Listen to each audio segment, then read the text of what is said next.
A healthcare professional tends to come from a science, evidence-based culture, also with the belief that the most important thing in treating an illness is to actually get rid of the illness, whereas a patient may be much more concerned with regard to how that treatment will impact their daily life, whether or not it's going to have an impact in terms of their ability to pay for it or to manage it, and how it's going to affect them overall as opposed to just that specific disease. So sometimes what happens is the prescription may be right from the point of view of science, but it's not going to be right from the point of view of what the patient is concerned about. The patient's expectations are that the healthcare professional can actually understand them beyond just what that disease is.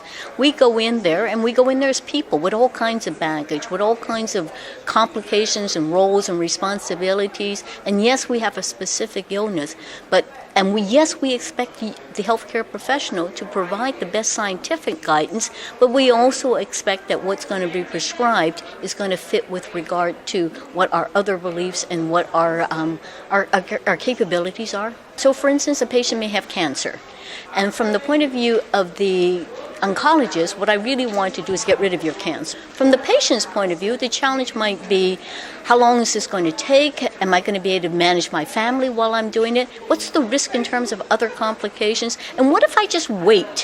What's the option there? And can we just, do things that are going to allow me to enjoy my life and to live my life and not necessarily feel like the most important thing is to get rid of that particular set of cells? For therapeutic lines, the first thing that the healthcare professional probably wants to ask is, what's important to you? What's important in your life? What are your goals here? What can we do in terms of treating your disease so it's going to help you maximize your overall quality of life as opposed to just what it is that we feel is important.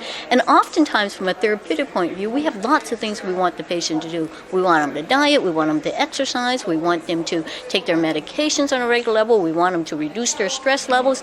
And in many cases, we can't do any of that. Why do we think that the patient can do that? Can we focus on one thing? Can we recognize that patients are not necessarily going to change everything all at once just because from a medical point of view it's going to be the best? I can only manage so much at this time. Let's start with one goal and then we can work towards what the others might be. Greg was a finance manager, 54 years old. He had high blood pressure, was overweight. He had a very poor diet. He saw his physician who basically wanted him to lose weight, wanted him to start exercising, wanted him to go on hypertension medications. One of the challenges that the physician saw was that, in fact, Greg had a history of heart disease in the family. His father had died at 54 of a heart attack. He had cancer on both sides of the family, and he saw Greg as just a walking time bomb. Greg, of course, was not feeling very bad. He was doing okay, and he really did not want to go into any of this. And so he was basically resisting any kinds of therapeutic interventions. He was highly stressed, a lot of work. The question that we asked him as a counselor, as a consultant, recognizing that Greg had all the knowledge and information that he needed in order to make a change, was, in fact, what is the one thing that's important enough to you that you would make a change right now? And what Greg said was, my kids. I got 2 teenage kids. I grew up without a father. I don't want to do that to my kids, he said.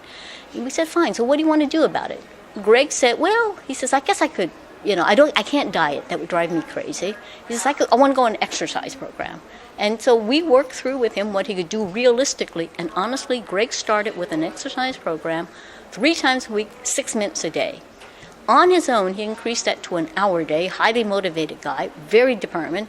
On his own, he decided he needed to change his diet, worked with his wife where he could have fish for twice a week, and on his own went back to the physician and said, okay, I want to do those hypertension medications. He said to us afterwards when we saw him, he said, you know what, I resisted all that because I didn't want to be my father. He says, and I realized at the end, by not addressing it, I was going to become exactly like my father. He says, my big goal is kind of be there for my kids.